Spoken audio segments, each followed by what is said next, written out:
Welcome to the Alex Salmond Show from Scotland. And today we're here in the city of Edinburgh, where behind me you'll see the iconic image of Edinburgh Castle. But we're not here to discuss Scotland the brave, but Scotland the brand. Last week we discussed the importance of soft power and how the UK uses it internationally. Today we're going to talk about the importance of a brand to a nation and how that image can contribute to the success of an economy. But first, to your tweets, your messages and your emails. Now, our shows on Gibraltar generated a lot of interest, and in advance of that, when we made the announcement, Fiona Graham said, wow, this will be really interesting. This show is covering so many interesting issues that others are not. Well, thank you very much, Fiona. We hope to continue to do that. John says, great series on Gibraltar. A wee heads up though, TVs don't automatically generate subtitles. They need to be broadcast with the show. Thanks very much, John, for correcting me on that. We are definitely going to look into subtitles. Susan says, another corker of a show from Alex Salmond. First of 3, enlightening the place Gibraltar plays in the Brexit circus. Again, thank goodness Taz and he are setting the political commentary pace with an inspired production. Watch out and watch it. Lynn says, Alex Salmond Show, what a fascinating series on Gibraltar. Lovely sunny place. Where's your tan, Alex? Well, we can ask him. And finally from Manuel, who says, if you watch this relative to the Gibraltar shows, you'll think Gibraltar is actually fun. Well, Manuel, a few people tweeted in to say it really is. But thanks for your comments anyway. Now, the labelling of Scottish produce has been the subject of some controversy over recent months, and there has been the campaign Keep Scotland the Brand. Alex now speaks to Martin Hannon, who's a journalist involved in leading that campaign. Well, Martin Hannon, columnist with the national newspaper, but for the purpose of this interview, campaigner for this Scotland the brand concept, both writing about the controversy sweeping the country and also campaigning to instigate even more. It does seem to the observer quite unlikely issue to be stirring up so much political controversy. Why is that? Well, first of all, let me just explain what happened. It was the readership of the National who, at the same time as a lovely woman called Ruth Watson was starting her campaign, Keep Scotland the Brand, our readers were sending in examples of what had happened in their local shops and in their supermarkets, where things were starting to be emblazoned with the Union flag rather than the saltire. Saltire being the flag of Scotland. Saltire being the flag of Scotland. And packets of food would say things like made in Britain, and then underneath it, it would say grown in Angus in Scotland. But isn't Angus part of Scotland and Scotland is part of Britain? Well, the problem is that by not accepting the unique Scottish brand, the supermarkets and the retailers in general have actually weakened the product, because Scotland is seen, with many polls, many surveys have shown this, Scotland, food and drink in particular, is seen as high quality, very high quality. And the problem with, we called it Union Jackery, is that you diminish the Scottishness of it, and in turn that diminishes the attractiveness of the food and drink. But wouldn't it be possible for people to put both flags on their produce? The saltire on one side, the Union flag on the other? What about that? Well, actually that is happening with quite a few companies, and that's not a bad thing. It just actually, the big problem is Brexit now. And how can Brexit be affecting what companies stick on their produce? Well, in particular, there is a real problem for Scotland now, because Scotland has several items which have got what is called protected geographical indication. No, I remember this when I was First Minister, campaigning for whisky to get one agreed by the Chinese. Yep, well, good for you, we won that one. And Scotch whisky is probably the best known, certainly our biggest export, but probably the best known export. But don't you mean British whisky? Now they tried that, and I have it on very good authority that the sales of British whisky just were non-existent, and they've gone back to Scotch. And this controversy actually raged into the committee rooms of the House of Commons, didn't it? It did indeed, and Ruth Watson gave evidence, and she's one of the key campaigners. She's definitely one of the key campaigners now, and it all came from the grassroots. That's the thing that people should realise. It's decided that it was wrong that Scotland's brand was being weakened. Martin Hannon, is there any academic or empirical evidence to show that putting a saltire on your produce actually increases the sales? Well, quite remarkably, Alec, within the last few days, there has been the result of a survey by an organisation called Quality Meat Scotland, who are the trade industry body for all our meat producers. They brought out a survey following their campaign to promote Scotch beef. Scotch beef has protected geographical indication status, and no one else can produce Scotch beef anywhere in the world. The Americans might like to, because part of what they're wanting is to get rid of all of these PGIs, as we call them. But Scotch beef, over the last year in England, now this is in England, this is not in Scotland, in England the sales of Scotch beef have risen by 7% because of the campaign organised by Quality Meat Scotland to promote Scotch beef. And what's even more extraordinary is that on average, Scotch beef in London is 10% dearer than English or Irish beef. Yet people have been queuing up to buy it, sales are up, and it's a recognition that Scotch beef is a high quality product and must remain so. And after Brexit, if we lose protected status for Scotch beef, it'll be a disaster for the industry. This success of branding products as Scottish, does it actually speak to something more fundamental? What people are saying is not just Scotland, but what Scotland represents. And do you think it's part of almost an international desire for things to be distinctive, to have provenance, to have assurance, to have quality? Is that what's behind this? That absolutely is what is behind this whole thing, is to promote Scotland as a place that produces high quality food and drink like Scotch beef, Scotch salmon, Scotch whisky. And we have been very, very successful in recent years in increasing the amount of exports that have gone out from Scotland, particularly food and drink. The more that we can prove that we have a distinct identity based on things like quality food and drink, the more we do that, the more I think that the people of Scotland will become confident about their own future. And of course, as a representative of the only daily newspaper in Scotland that supports independence, you can bet I welcome that. But wouldn't it be better if Scotland were, well, known as to quote an American author, the country which invented the modern world, as opposed to the country which produces good beef and decent whisky? I think we can be both. I think that we have a record second to none of producing inventors, scientists. Per head of population, I think we've probably got more Nobel Prizes than any other country. I think it's only Norway has more per head of population. But you would certainly advocate, as people look at this desultory political scene, that they should be drowning their sorrows in quality Scottish produce. Absolutely, and I look forward to the day when we are independent and we can serve Scotch salmon, Scotch beef, Scotch whisky, but probably French wine.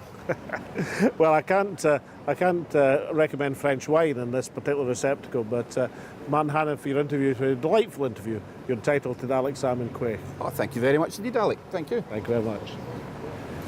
And now, from talking to a campaigner for Scotland the Brand, I thought we'd talk to a practitioner, somebody who actually produces the stuff that people want to see the Scottish brand on. Jim Fairley, first generation farmer, that's pretty unusual. Mostly it's third, fourth generation if they survive. Yeah.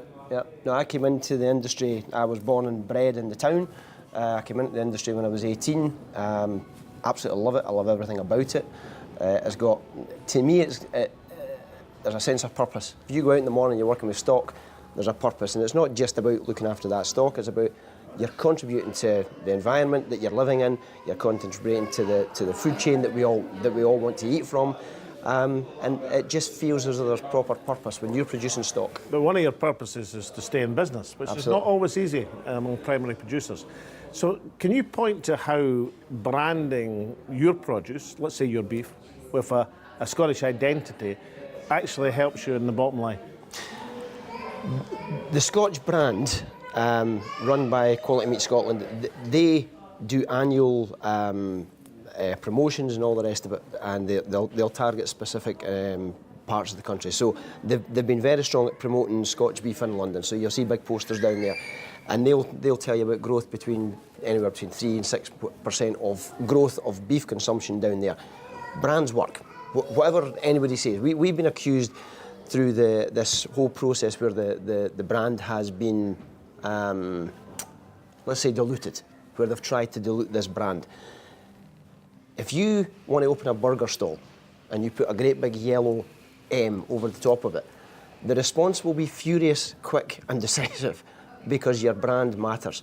So whether it's the Scotch brand, whether it's the Jim Fairley brand, whether it's the whatever the brand is, if you get your brand right, it is the most crucial thing you have in your business. So your argument would be in the same way that McDonald's wouldn't let somebody take their brand, that Scotland should be jealously protecting our brand. 100% jealously protecting it. If you go back to where this actually started, after the referendum in 2014, you had Ian Duncan standing in a room with the Great Britain campaign, and it was all very low key. But what he had was iconic Scottish brands with Union Jacks all over them. Now, I've got no problem with the Union flag. I've got no problem with the Union flag on a product. If people want to sell that as a British product, that's fine. But when you've got product that is on shelves which should be uniquely Scottish, if the lamb come from Perthshire Hills, then why would you put a Union flag on it? We've already got that bit. We're already that bit ahead. When Richard Lochhead introduced the National Food and Drink Policy... Richard Lochhead was then the Scottish Farming Minister. Yes, he was the Agricultural and Rural Affairs Minister.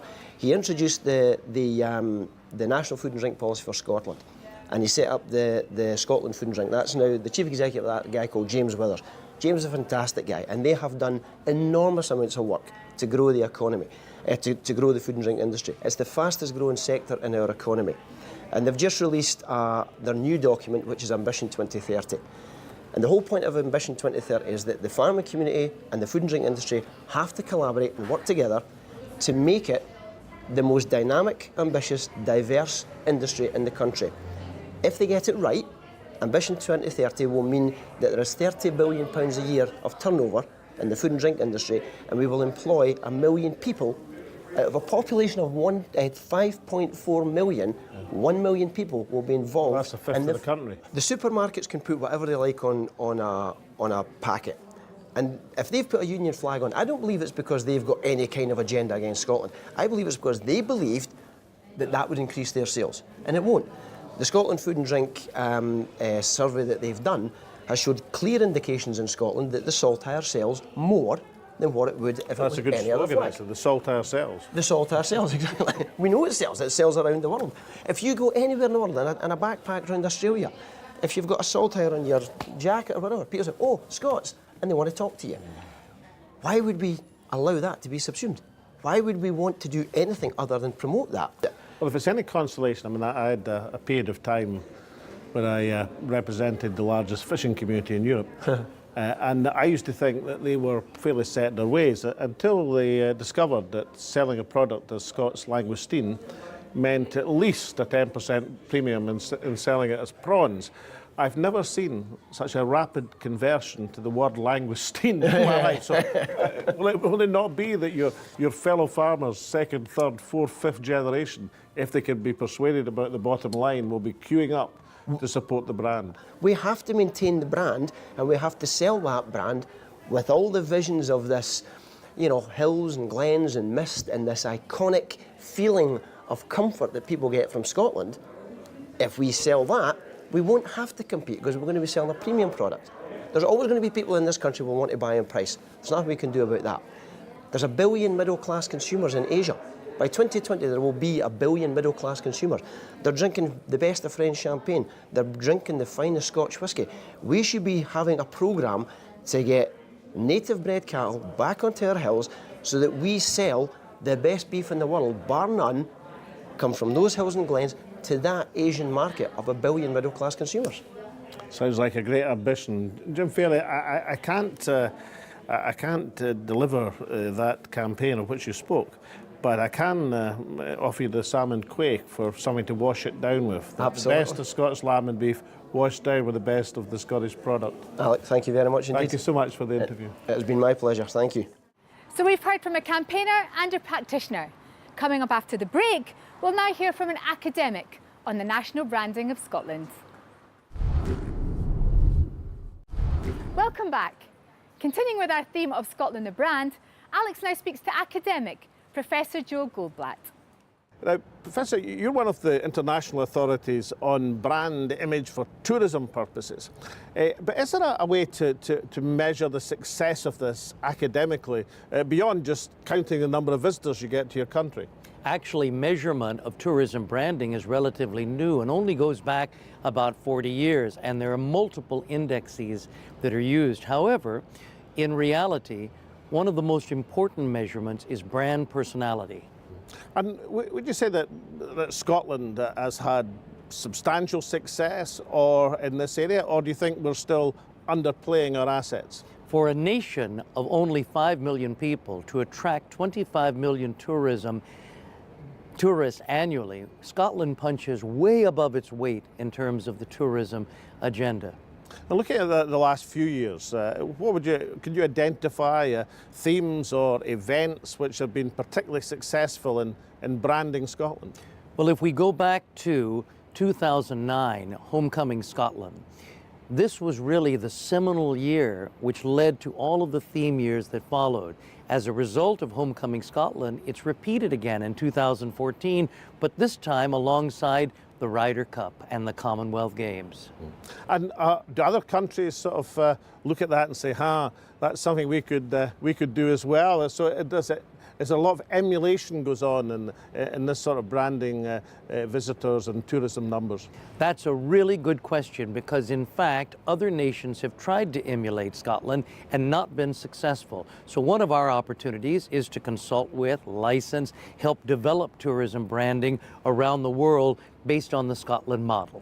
Now, Scotland has a strong image for visitors and a high percentage of visitors to local population.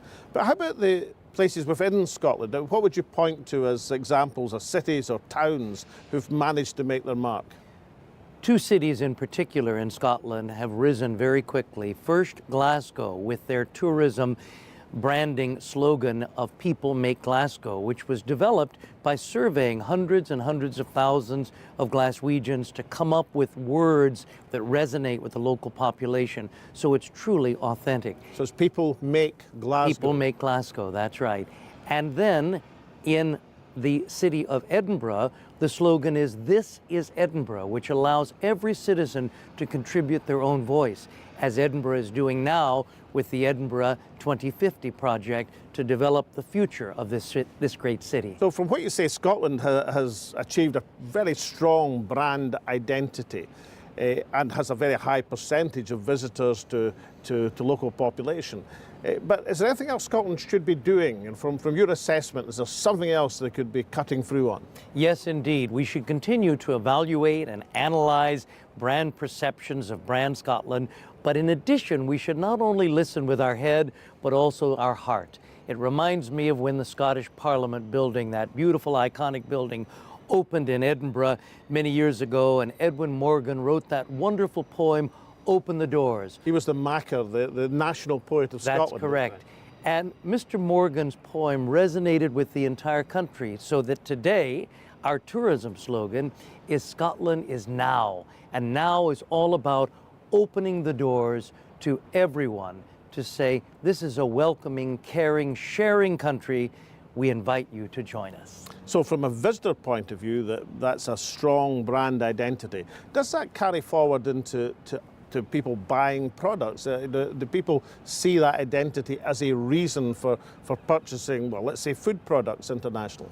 Yes, people make their decision to purchase tourism items not just based upon emotion, but also based upon the economic offer. So this is why the challenge of Brexit and the challenge of trade tariffs could negatively impact tourism, and it's very important that we soften this as much as possible. Now, you've talked about some of the successes that Scotland has had in recent years. We're thinking not just about Scotland, but maybe internationally. Are there any catastrophic elements that you can, or attempts that didn't come off, or things that were a bit of a faux pas for any particular country? Many years ago, I was invited by the World Bank to assist with the development of the 2000th anniversary of the birth of Jesus Christ in Bethlehem as part of the Millennium celebrations. And I advised the mayor of Bethlehem not to release live white doves at midnight because they would fly into the large television lights and in fact be baked. And he asked what would I suggest as an alternative, and I said similar to what they did at the Lillehammer Winter Olympics. They used latex rubber gloves filled with helium. It created the same effect. They could capture them, reuse them. It was sustainable. Of course, he didn't like my advice, and he released his 2,000 white doves, and they had 2,000 roasted doves on international television. And that's the only message that's remembered, sadly, from that iconic event. So basically you would have choose your slogans carefully and don't roast your peace doves. That's exactly right, especially on the 2000th anniversary of the birth of Jesus Christ. So there could be many mishaps, but there have also been some outstanding successes, not just in Scotland, but how people's image of a country or a people is actually part of a well-chosen and perhaps authentic slogan. Something has to be authentic to it, doesn't it?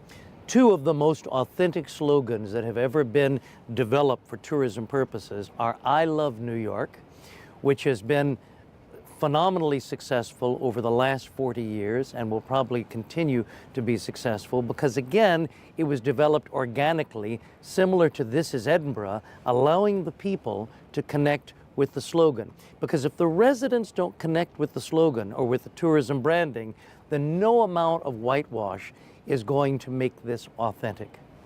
And thinking of the great successes, I mean, Edinburgh Castle, for example, that's 1.5 million visitors a year. Wouldn't they be forgiven for saying, listen, folk are going to come to Edinburgh Castle whether we market it or not? How do you stop people sitting on their laurels?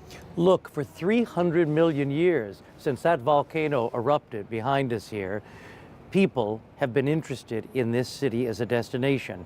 And because Sir Walter Scott literally invented mass tourism with his publication of the poem, The Lady of the Lake, that attracted the English to come up to our beautiful country, tourism is something that is part of human nature. It will only grow from strength to strength. And when the economy actually takes a nosedive, tourism generally rises because people need more escapism. And so you would say never rest on your laurels, always be looking to refresh your image, refresh your brand, and keep pushing on. Yes, and one of the ways that Scotland has not rested on its laurels is by promoting film tourism. The UK recently did a study and they identified that 40% of all tourists made a positive decision to visit the UK because of a film they'd seen in their local cinema. Well, where are most of the films in the UK produced these days? On these beautiful lands. And so Scotland is well positioned to grow from strength to strength. Well, Professor Goldblatt, you're an image of Scotland standing there yourself, but I've got one more piece of Scottishness to give you, and that is, of course, the Alex Salmond Quaich. Now, I don't have to tell you the drill, but just the best whiskey, and only to your close friends. Thank you so much for being on the show. When we enjoy this quaich at our home, we will always drink in the traditional way, like this, and think of you. Thank you. Thank you very much. I would some poor the gift to give us, to see ourselves as others see us. So said Scotland's national bard, Robert Burns. But what is Scotland's reputation abroad? And how can that be used and utilised to sell Scottish goods and services? Take a look at this recent question in the House of Commons, when Michael Gove was questioned by Dunfermline and West Fife MP Douglas Chapman. Scotland produces some of the finest food and drink which is exported around the world. It allows us to punch well above our weight in terms of our balance of payments and is based on a valued Scottish brand. Could I ask the Minister what steps is he taking to protect Scotland, the brand, to ensure our reputation for quality food and drink is enhanced during and after the Brexit process? Well, it's a very constructive contribution, actually, because Scotland, as a brand, is a very powerful one. I mentioned whisky and smoked salmon earlier, but it is the case that the high-quality food producers of Scotland, from those who are responsible for beef in the northeast of Scotland to those who are responsible for the wonderful organic carrots and potatoes of Aberdeenshire, these food producers are individuals who work incredibly hard, whom it's my desire to champion, and that's why I'm just a little bit sad a little bit sad that the First Minister of Scotland has decided not to collaborate with the UK government in making sure that we have effective UK-wide frameworks in order to provide a firm platform for exports and growth in the future. Now, Douglas Chapman joins me now. I'm delighted to say you didn't get too much change out of Michael Gove there. I'm not sure how familiar Michael Gove, who was brought up in the northeast of Scotland, seemed to be with the range of Scottish produce. Well, the range of Scottish produce is fantastic, and we all know that. And the quality, especially in the food and drink sector, is beyond compare, I would suggest. But certainly the way that Scotland has been promoted abroad needs to really get a big shot in the arm, because we need to, post-Brexit, if Brexit's going to happen, then post-Brexit we need to be out there selling Scottish goods across the globe like never before, and also keep retaining our European markets, which are exceptionally strong from a Scottish perspective. Well, I noticed that Michael Gove, in answering your questions, seemed to be running out of products. I mean, organic carrots are wonderful in Aberdeenshire, believe me, but it wasn't necessarily the first selection of range of products that I would have gone to. But would you say this is a case to a veteran SNP campaigner in Scotland, the redoubtable Willie Ewing, once said, "Stop the world, Scotland wants to get on." Is that the sort of message you're putting forward? Well, absolutely, but it needs to be really, really pragmatic, because what we should be about is making sure that we have a strong, successful Scottish economy, and at the heart of that can be the fantastic produce that comes from Scotland, not just in organic carrots, but across the whole spectrum of food and drink and other services and produce that we can produce in our fantastic country. Douglas Chapman, thank you so much. Thank you. It's the iconic image of Scotland. Heather, tartan, bagpipes, wild men and wild women as well, and Edinburgh Castle, the guardian of the nation. Now, these are the images which have stood Scotland in good stead, not just in marketing itself for tourism, but marketing its products worldwide. But from what we've heard today, there is a more sophisticated underpinning of that brand, of that image of Scotland, something that touches on scientific invention, quality of food, authenticity. These are the things that cut through in the modern world. So Scotland the Brave is very important, but so is Scotland the brand. So from myself and Tasmina and all at the Alex Salmond Show, it's goodbye from Edinburgh for now.